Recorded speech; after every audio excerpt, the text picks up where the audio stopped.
Sir ఏంది sir మొహం మీదకి వేస్తారు? పొద్దున్నుంచి ఊడ్చి అలసిపోయినాము. పక్కన డస్ట్బిన్ ఉంది కదా, వేయచ్చు కదా, మేము కూడా మనుషులమే కదండి సార్. ఏంది అలసిపోయినావా? నిన్ను కూర్చోబెట్టి డబ్బులు ఇవ్వడానికి నువ్వేమైనా గెస్టెడ్ ఆఫీసర్ అనుకున్నావా? స్వీపర్, గుర్తుపెట్టుకో, నువ్వు ఎంతలో ఉండాలో అంతలో ఉంటే మంచిది, నీకు చెప్తానా. బాగా చెప్పినవురా, ఈ పనులకి పొగురు ఎక్కువ. పోదాంరా. పోదామా ఇంకా? పోరా, కారు తీసుకురా. అయ్యో, కార్బికలు ఎక్కడో వేసినట్టున్నానక్క. ఆ టిష్యూ పేపర్లో కలిపి వేసేసినట్టున్నానక్క. ఆహా, ఇదిగో ఆయప్ప చెత్త కుప్పలు వేస్తాడు, పోయి చెత్త కుప్పలో పోయి ఎత్తుకోపో. నేను ఆ చెత్త కుప్పలు పోయి ఎత్తుక్కొని రల్లా? ఏం మాట్లాడుతున్నావు అక్క నువ్వు?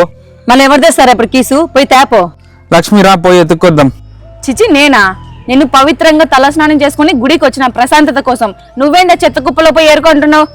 పాపా బా, ఇప్పుడు అక్కడ పోయి తేలా. సార్ బీగాలు అక్కడ పడిపోయి ఉంటే తెచ్చిస్తున్నాను సార్. మీరు థ్యాంక్స్ బాబు. అయ్యో సార్, నేను డబ్బు అలా తీసుకోను సార్. నాకు డబ్బు అవసరం లేదు, మీ బీగాలు మీకు సరే మేడం, ఉంటాను. చూసినావరా, నువ్వు ఎవరినైతే అసహించుకున్నావో వాళ్ళే నీకు కీస్ తీసుకొని వచ్చి ఇచ్చినారు. అయినా నీకు ఒక్కనికే మనోభావాలు ఉంటాయి అనుకోద్దురా, వాళ్ళు కూడా మనుషులేరా. నువ్వేంది లక్ష్మి పవిత్రత అంటున్నావు? పవిత్రత అంటే తలస్నానం చేస్తేనే పవిత్రం అనుకుంటున్నావా? శరీరం కాదు, మనసు కూడా పవిత్రంగా ఉండాలి. ఆ పవిత్రత అతనిలో ఉంది కాబట్టి మనం ఎంత తిట్టినా కూడా ఏమనుకోకుండా పాపం కీస్ తెచ్చిచ్చినాడు. సారీ అక్క. నా కాదురా, నువ్వు సారీ చెప్పాల్సింది అతనికి. అన్నా సారీ అన్నా.